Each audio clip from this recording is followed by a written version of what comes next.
Assalamualaikum Pak. Waalaikumsalam. Ya Pak, apa kabar Pak? Sehat? Sehat pagi. Oh ini ada sedikit maksud.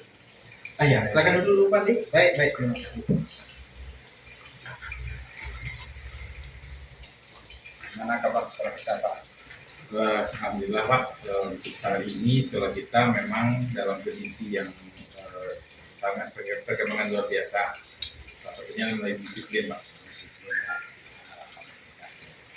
Oh, begini Pak. Ini minta waktu sedikit. Nah, saya akan bagi program penggerak.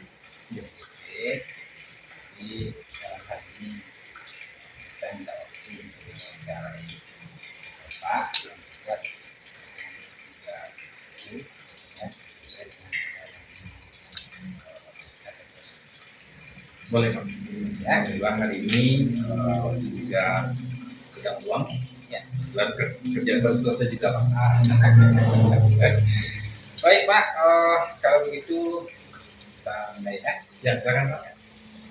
Jadi begini Pak, selama ini di sekolah Bapak, bagaimana Bapak mengidentifikasi kasus-kasus yang merupakan dilema bukan malah ada di sekolah?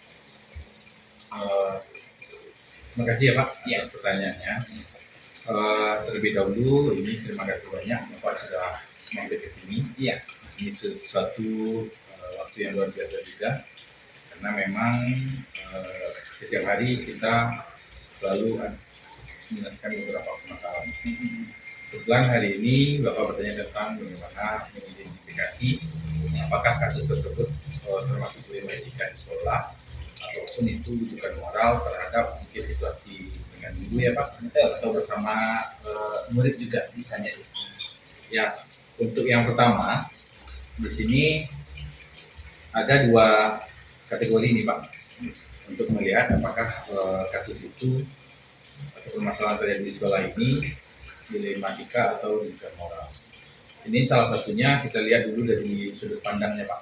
Nah, jika nanti dalam satu pihak misalnya rekan sejawat atau rekan guru seperti halnya ada salah seorang yang datang terlambat atau sering izin di saat jam pembelajaran berlangsung atau jam tugas wajib Pak.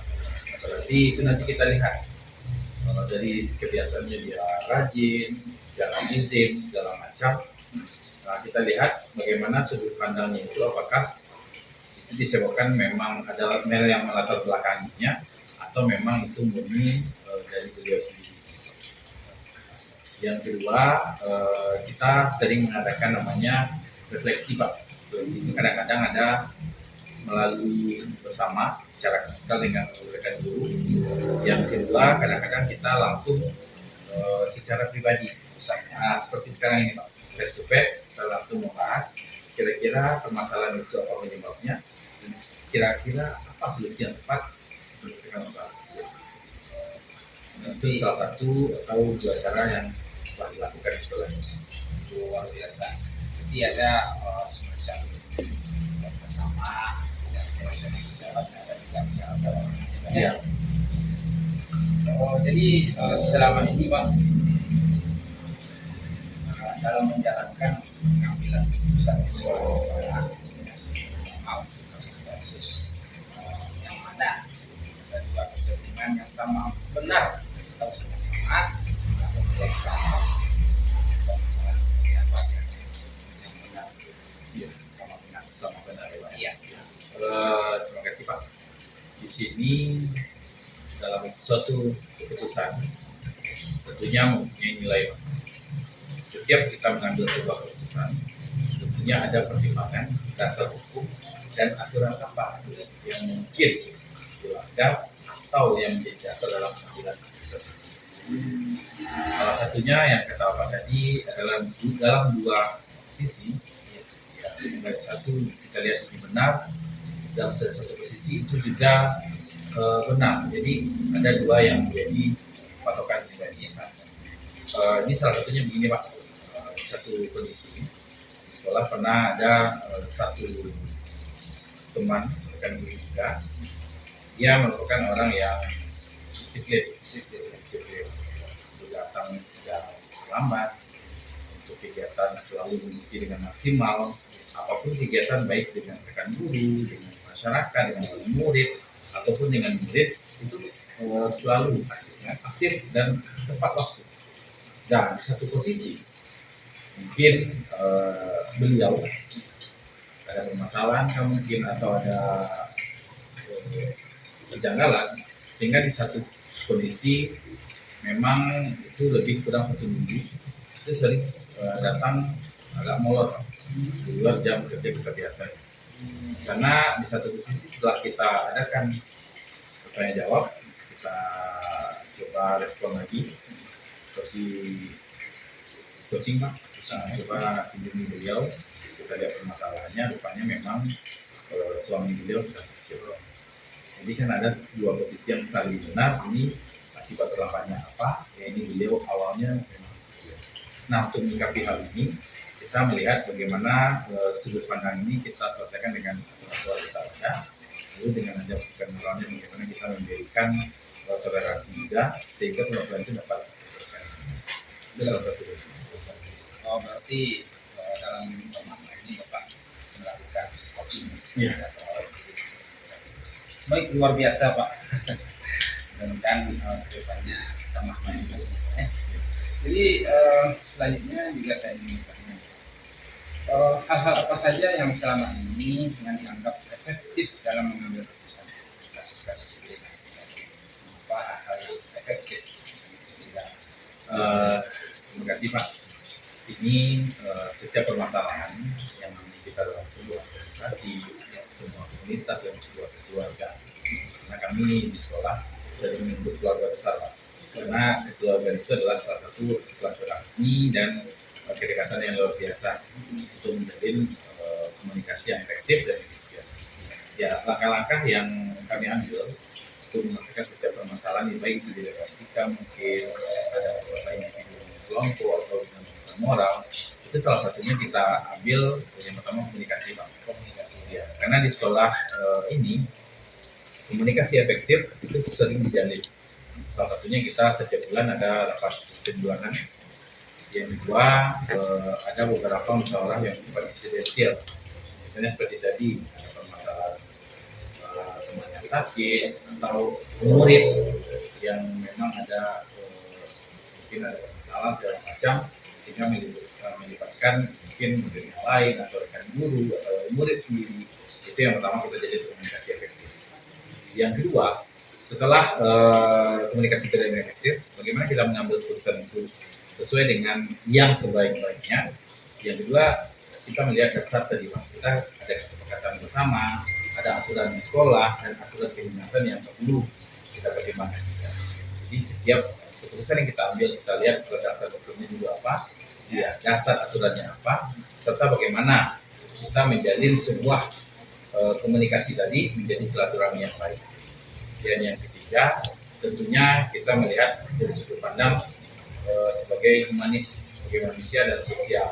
Kita melihat dari segi sosialnya Pak, dan segi bagaimana kita memberikan toleransi serta menghargai seseorang sesuai dengan hak manusia serta bagaimana kondisi sosial di sekitar. Mungkin itu salah satunya. Luar biasa sekali ya. Ini sudah pernah Pak lakukan di sekolah. Jadi begini Pak, selain daripada guru-guru kita yang ada di sekolah, adakah yang lain misalnya guru kita yang berbahaya membatasi berbagi yang menyelesaikan suatu permasalahan yang tidak, kira adakah selain Baik Pak, terima kasih Pak.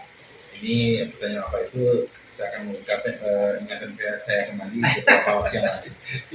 Ya, kebetulan dari 3 bulan terakhir itu juga ada permasalahan dengan lingkungan sekitar sekolah, terutama dengan beberapa unsur termasuk salah satunya wali murid dan LPM di sekolah. Ini berhubungan dengan murid yang sering tidak hadir di sekolah.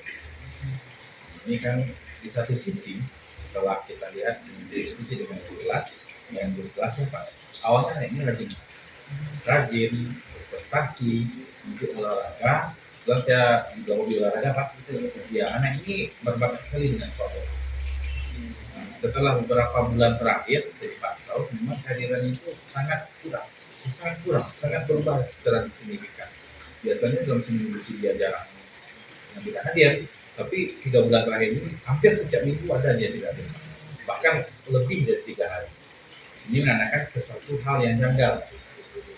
Satu dia rajin, satu lagi posisinya ini antara rasa keadilan dan kasihan. Keadilannya dia tetap diberi layanan sekolah, dan kasihannya sebakat yang selama ini kira-kira bisa dia gunakan, rasanya agak mulai terhambat, ada penghambat. Jadi untuk menyampaikan itu, seperti saya bicarakan tadi Pak, kami komunikasikan dulu dengan keluarga di rumah. Ya, kebetulan memang keluarganya ini ada permasalahan Pak, tinggal dengan nenek dan ayah dan ibunya itu menjadi tenaga kerja di luar negeri. Ya, jadi karena adanya mungkin di komunikasi di rumah atau kurangnya perhatian, makanya kami libatkan KPM dan beberapa tokoh masyarakat.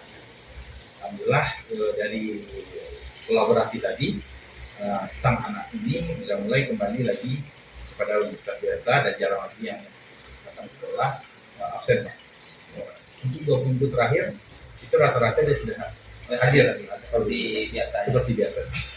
Jadi kita bersama dengan LPM, kebetulan LPM itu ada kerabat dengan beliau. Ibaratnya dalam bahasa Indonesia itu setali darah, iya setali darah, tapi beda nenek. Jadi ada keturunan gitu. Alhamdulillah dengan ketua masyarakat juga termasuk salah satunya dengan kalau di Payakumbuh kita kan berada di Minangkabau, itu dengan pemulunya dengan datuk. Itu ibaratnya salah satu bentuk komunikasi kita dan kolaborasi dengan masyarakat. Apa sampai komite? Ya, sebelum kita ke LPM, tentunya komunikasi dengan komite. Komite merupakan salah satu perpanjangan tangan kita di masyarakat. Jadi memang setiap hari kami itu dengan komite, termasuk saya sendiri Pak, itu sering berkomunikasi. Seperti yang disampaikan tadi, saya sering menjalin komunikasi efektif dan komunikasi yang membangun di antara bersama. Salah satunya dengan Bapak dan kemudian. Ya, terima kasih Pak. Ini mungkin pertanyaan saya Iya, silakan yang merasakan itu sangat biasa, mungkin bisa menjadi ilmu bagi saya sebagai guru ya. Kita saya makan dengan ini dan setelah suatu saat nanti bisa menjadi sekolah. Dari semua hal yang disampaikan, pembelajaran apa yang Bapak petik ataupun pengalaman politik di dalam mengambil keputusan ini? terima kasih Pak. Ini presiden Bapak ini menangani inspirasi kembali. Kenapa saya sampaikan ini inspirasi kembali? Karena beberapa waktu yang lalu saya juga pernah menimba ilmu dari pendidikan guru negara ini. Jadi dilema etika itu memang satu keputusan yang kita berbasisnya menyeluruh. Kita melihat dari semua sisi, baik itu dari segi aturannya, dari segi hubungan sosial kemasyarakatannya, dan hubungan baik di antara kita bersama. Nah, salah satu yang mendasari bagaimana hal positif yang saya ambil di sana adalah bahwa dalam setiap kasus dilema etika tentunya ada faktor penyebab. Dari umumnya pada faktor yang saya alami sendiri dengan rekan sejawat, dengan rekan komite sekolah atau pengurus yang lain di komite, masyarakat, wali murid, dan tentu saja murid, karena sering berkomunikasi dengan murid Pak. Yang pertama adalah salah satu bentuk keputusan yang saya ambil yaitu komunikasi. Jadilah komunikasi yang efektif, yang mampu untuk menjalin silaturahmi serta mencari solusi terhadap masalah. Yang pertama. Yang kedua, bagaimana kita menjalin relasi dan kolaborasi. Karena seperti Bapak bilang tadi, kita dengan komite adalah satu relasi dan satu komponen juga dalam membangun sekolah. Nah, kolaborasi dan relasi tersebut kita bina sedemikian rupa sehingga sebuah silaturahmi dan kekeluargaan yang dekat. Dan yang terakhir, salah satu yang saya sering diambil adalah kita lihat dari sudut pandang aturan, tidak lupa juga kita lihat dari aturan dan dasar hukum yang telah kita sepakati bersama. Nah, dari sana insya Allah kita akan mampu untuk menimbang, menilai, serta memutuskan sesuatu yang baik dan keputusan yang bermakna dan mampu diterima oleh semua. Mungkin itu. Amin, alhamdulillah. Sangat luar biasa sekali ya. Jadi saya mengucapkan terima kasih Pak Ya, atas ilmu yang sudah Bapak terapkan di sekolah Bapak di SD 45 itu. Mudah-mudahan Bapak sukses selalu di amin di sekolah ini. Insya nanti bisa secara bertahap naik. Kalau di sekolah ini menjadi pengawas ya, saya harapkan juga Bapak semakin maju lagi. Amin. Sehingga ini seri ilmu ya Pak. Ya, mudah-mudahan seri ilmu ini menjadi pengalaman yang baik juga bagi kita dalam memastikan murid yang ikut berkebinekaan global bersama di untuk bersama. Amin. Oke Pak, terima kasih banyak. Sama-sama Pak. Ya, sukses selalu.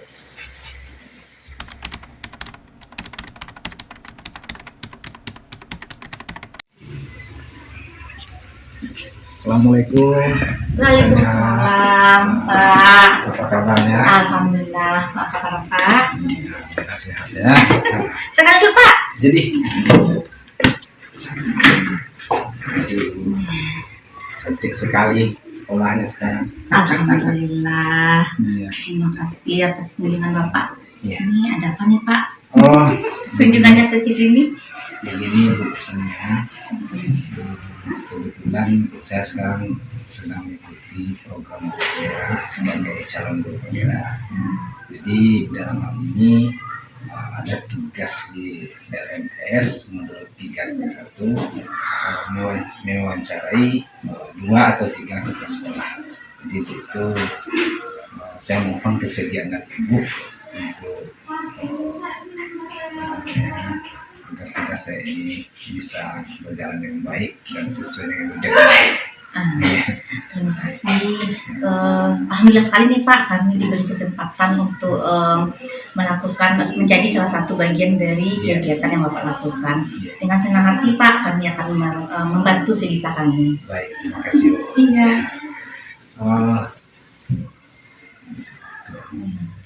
Selama ini bagaimana cara Ibu untuk mengidentifikasi kasus-kasus yang merupakan dilematika atau rujukan moral yang pernah terjadi di sini? Terima kasih Pak. Kami di SD 51 Kaya Tembung untuk dilema etika dan rujukan moral itu yang sendiri itu dilema etika. Ya. Mengidentifikasinya pertama tentu kita mempunyai data dan fakta tentang dilema-dilema yang ada di sekolah kita. Setelah kita mengumpulkan data dan fakta yang sudah kita dapat, tentu kita mengobservasi bagaimana data tersebut atau fakta tersebut benar atau tidaknya. Setelah kita melakukan observasi, itu kita melakukan analisis terhadap data dan fakta yang telah kita temui, mana kebenarannya. Nah, setelah itu barulah kita melakukan tindakan dan kita mengambil sebuah keputusan yang akan kita lakukan. Seperti itu cara kami selaku dalam menghadapi dilema yang ada di SD Indonesia. Aduh, luar biasa Ibu. Suatu pembelajaran bagi kami CGP ini ya. Dan ini nanti juga bisa kami terapkan di sekolah di mana kami bertugas. Baik Ibu Sanya, selanjutnya tadi saya sudah yang paham apa yang disampaikan. Jadi selama ini bagaimana Ibu menjalankan ataupun mengambil keputusan di sekolah tersebut sesuai dengan permasalahan-permasalahan yang ada, ya, terutama untuk kasus-kasus di mana ada dua kepentingan sama benar mengandung nilai kebaikan. Artinya di sini benar PS benar. Iya. Nah, kira-kira seperti apa Bu? Ya, kalau kita mengambil keputusan tentu kita harus mengidentifikasi permasalahan yang urgen terlebih dahulu Pak. Iya, yang Yang urgen, ya. setelah kita melakukan menganalisis tadi, kita lakukan ternyata Iya. kita mana yang lebih penting kita lakukan untuk mengambil tindakan. Di sini tentu ada beberapa hal yang menjadi pertimbangan bagi kita sebagai kepala sekolah untuk mengambil tindakan tersebut. Karena kalau kita dilema etika yang kita katakan itu kan dimana dilema kita itu kan kita sama-sama butuh, sama-sama perlu. Contohnya saja kami sampaikan misalnya cuti. Bagi guru kita yang cuti itu merupakan hak bagi mereka. Betul. Tetapi kita dilema bagi Iya, sekolah. Iya. Nah, bagaimana kita mengambil keputusan tersebut? Karena di satu sisi kita hanya 6 rondel, 6 guru Iya. yang sudah mempunyai tugas dan kewajiban masing-masing. Ini merupakan dilema etika bagi kita yang rondelnya cuma 6, kemudian kita hanya mempunyai guru bidang studi cuma 2. Jadi kita tidak ada punya guru cadangan lain. Nah, di sanalah bagaimana kita mengambil suatu keputusan dalam menghadapi dilema etika ini. Kalau di sekolah kami, kalau untuk rujukan mungkin belum menemui gitu Pak, karena alhamdulillah kami sesuai jalurnya bagaimana prosedur yang kita terapkan oleh pemerintah. Tapi kalau dilema etika ini tentu masing-masing sekolah pasti punya. Iya. Ya. Nah, inilah yang pernah saya hadapi sebagai kepala sekolah di dilema etika ini, di mana di satu sisi hak guru untuk cuti, di sisi lain kita ada anak yang kita tinggalkan sebagai tanggung jawab kita juga nih Pak. Nah, di situ Pak. Jadi keduanya itu benar ya. Benar. Cuti itu haknya seorang guru ataupun seorang pegawai. Kemudian yang tugas mengajar juga harus dia lakukan. Jadi dalam hal ini ya memang nggak sulit juga ya Bu. Dilemanya. Tapi pun walau demikian selama ini yang dianggap efektif dalam pengambilan keputusan tentang kasus-kasus seperti yang dihadapi tadi, yang cuti tadi. Kira-kira yang dianggap efektif dalam mengambil keputusan yang terjadi seperti ini Bu. Tentu yang efektifnya setelah kita lakukan kita rembuk bersama, setelah melakukan ada terjadi permasalahan, kita cari kepentingan yang tidak merugikan bagi warga sekolah kita, apalagi murid. Nah, sini kan yang paling urgennya murid nih. Ya. Nah, jadi kita cari langkah-langkah bagaimana yang bisa kita terapkan. Nah, dari permasalahan yang tadi muncul, langkah kami di sini kemarin itu ada guru yang cuti, jadi kami kalau kita ambil guru lain untuk honor itu kan prosedurnya juga susah. Ada izin dari yang kita lakukan, ada prosedur gitu. Jadi setelah melakukan mengidentifikasi, kita lakukan kolaborasi bersama-sama dengan guru, jadi akhirnya dapatlah jalan bahwa kita ini di saat jam pembelajaran olahraga, nah guru itulah yang masuk untuk menggantikan guru yang cuti. Tetapi karena kami alhamdulillah sekarang kepala sekolah kan kita tidak diwajibkan lagi untuk mengajar, jadi kita punya banyak waktu. Nah, salah satu keputusan yang saya ambil adalah saya sebagai kepala sekolah terjun langsung untuk menghadapi murid. Kalau ada kepentingan baru kami menggantikan dengan guru yang tidak mengajar. Nah, seperti itu. Biasa. Jadi dibicarakan secara bersama-sama ya. Berkolaborasi. Kita mengidentifikasi dulu mana yang perlu urgennya ini. Nah, setelah kita ambil ini yang menguntungkan untuk semua pihak, nah, baru kita ambil keputusan. Nah, di situ kan kita sebagai kepala sekolah alhamdulillah kan tidak dibanding lagi untuk mengajar, jadi kita punya banyak waktu untuk sekolah kita. Tetapi kita kepala sekolah juga punya kepentingan ya Pak ya. Misalnya ada rapat yang dipanggil oleh dinas, ada tugas lain. Nah, di sanalah kita nanti membutuhkan tenaga dari guru yang tidak mengajar tadi untuk mengajar di kelas ibu yang sedang cuti. Berarti yang guru yang ambil cuti juga bisa cuti, kemudian anak tidak tertinggal. Gitu ya. Oh, berarti bisa digantikan oleh guru olahraga. Oh, maksudnya guru yang tidak digantikan oleh guru. Atau di saat pembelajaran agama. Satu lagi langkah yang saya ambil nih Pak, saya meminta kepada guru yang cuti itu rencana pembelajarannya selama beliau cuti. Jadi ya, jadi selama beliau cuti, beliau sudah meninggalkan rencana pembelajaran. Jadi kami tidak salah kaprah lagi terhadap proses pembelajaran yang akan kami lakukan. Di mana guru sudah tahu ini rencana pembelajarannya, ini bahan ajarnya. Kebetulan kemarin itu kan guru kelas 4 yang cuti, jadi kami sudah ada modul ajarnya bagaimana, bahan ajarnya, kemudian ada LK-LK yang sudah beliau rancang selama beliau cuti. Jadi di store-nya itu setiap minggu Pak, jadi tetap bekerja. Sebelum itu kan 1 bulan menjelang cuti sudah diberikan untuk sebulan mendatang, karena kan sudah berproses tuh, anak beliau juga sudah bisa ditinggalkan, jadi dia juga bisa membuat perencanaan pembelajaran untuk 1 bulan ke depannya atau 1 minggu belakangnya. Itulah yang mereka laporkan kepada saya nanti. Nah, dari setelah menganalisa rancangan yang diberikannya, itulah yang kami terapkan di sekolah. Rancangan yang telah dibuat oleh ibu yang cuti. Nanti kami bisa mengajar di kelas beliau sesuai dengan rancangan yang telah beliau buat. Jadi tidak lari dari konsep atau tujuan pembelajaran yang diinginkan oleh guru tersebut. Luar biasa ya Bu ya, di semuanya jalan. Iya. Semuanya jalan.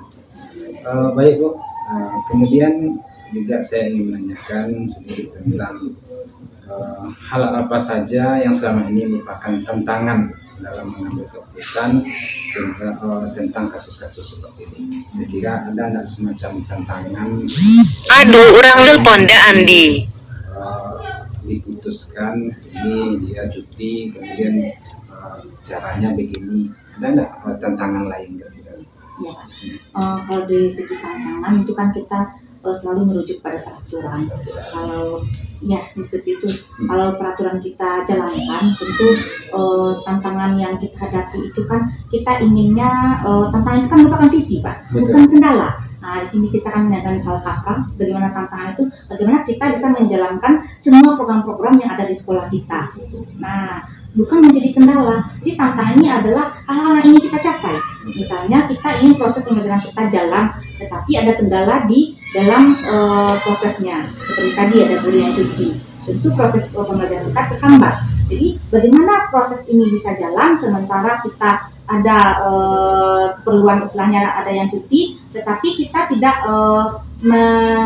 meninggalkan kepentingan banyak, kebutuhan yang lebih banyak terhadap kepentingan seseorang. Jadi disinilah mungkin tantangannya itu kita tetap menjalankan peraturan, menjalankan visi misi sekolah kita, kita melakukan proses pembelajaran dengan baik sesuai dengan visi yang telah kita buat, tetapi kita bisa memilah antara itu untuk kepentingan bersama dan kepentingan individu.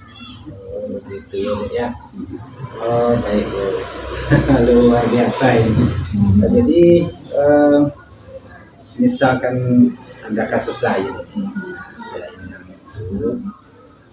kalau muncul kasus-kasus yang lain, dilema-dilema yang lain, apakah ada jadwal itu untuk menyelesaikan itu? Untuk jadwal kami tidak mempunyai Pak. Kalau secepatnya mungkin kita menyelesaikan terhadap kasus-kasus yang kita temui itu akan lebih baik untuk penyelesaiannya, sehingga tidak berlarut untuk menjadi permasalahan dan sehingga menghambat menjadi kendala bagi kita untuk menjalankan proses yang ada di sekolah kita untuk mencapai visi dan misi di sekolah kita. Jadi kalau bisa untuk menyelesaikan ini, kalau ada tantangan kami langsung mengambil data tadi, menganalisis, kemudian mengambil keputusan yang menguntungkan semua pihak. Tidak ditunggu-tunggu. Tidak ditunggu-tunggu. Yang penting keuntungannya semuanya terhadap ya. Orang banyak. Ya. Baik Bu. Kemudian di dalam mengambil keputusan tadi Ibu gambarkan bahwasanya selalu berdoa. Assalamualaikum warahmatullahi wabarakatuh. Baik, pada kesempatan ini saya akan merefleksi wawancara yang dilakukan kepada 2 orang kepala sekolah ya mengenai hubungannya dengan tugas pada modul 3.1. Dari pelaksanaan wawancara bersama kedua kepala sekolah, yang telah saya lakukan, kegiatan tentang bagaimana seorang pemimpin mengambil keputusan berdasarkan nilai-nilai kebajikan. Nah, hal-hal yang menarik yang muncul dari wawancara bila dibandingkan dengan hal-hal yang dipelajari, seperti 4 paradigma, 3 prinsip, dan 9 langkah pengujian. Di sini saya mendapatkan informasi-informasi yang sangat bermanfaat sekali tentang pertimbangan-pertimbangan apa saja yang harus kita ambil dalam menyelesaikan suatu masalah. Pengalaman dari Pak Zal dan Ibu Sonia sangat-sangat menginspirasi saya sekali dan membuka paradigma berpikir saya dalam menghadapi suatu permasalahan. Nah, hasil wawancara dari 2 pemimpin yang saya wawancarai adalah nilai-nilai yang diterapkan oleh kedua pemimpin ini adalah sama-sama mengutamakan musyawarah dan kolaborasi, dan selalu melibatkan rekan majelis guru dalam menjadi sebuah pertimbangan untuk mengambil keputusan. Yang menonjol dari salah satu pemimpin tersebut adalah pada saat wawancara pertama, karena cara Pak Zal dalam menyikapi suatu masalah terlihat tenang sekali dan sangat bijak dalam memberikan pandangan pada sebuah permasalahan. Nah, kompetensi-kompetensi nilai guru penggerak melekat pada diri Pak Zal. Dari hasil wawancara ini terlihat jelas prospek tujuan yang akan dicapai kedua kepala sekolah tersebut, bagaimana mereka menyikapi permasalahan yang muncul terkait tentang dilema etika dan bujukan moral. Hal ini semakin menambah pemahaman saya tentang bagaimana pengambilan keputusan berdasarkan nilai-nilai kebajikan. Dari hasil wawancara yang telah saya lakukan bersama dengan Ibu Sonia dan Bapak Zal, kedua kepala sekolah ini memaparkan bagaimana prospek kerja ke depan untuk meningkatkan kompetensi guru dengan mengikuti program-program yang menjadi program unggulan pemerintah saat ini. Saya menerapkan pengambilan keputusan terkait penerapan pengambilan keputusan berdasarkan dilema etika pada murid, pada khusus keterlambatan dan kelalaian murid terhadap tugas. Hal ini menjadi perhatian dan trik sendiri bagi saya dalam menyelesaikannya. Penyelesaian masalah pun juga dipertimbangkan karakteristik murid, situasi, waktu dalam penyelesaian masalah tersebut. Demikian refleksi singkat saya tentang pelaksanaan kegiatan wawancara pada modul 3.1, pengambilan keputusan berbasis nilai-nilai kebajikan. Semoga video ini dapat menjadi referensi bagi CGP berikutnya dan bagi guru-guru yang ingin mengembangkan kompetensi dalam peningkatan mutu murid. Salam dan bahagia. Assalamualaikum warahmatullahi wabarakatuh.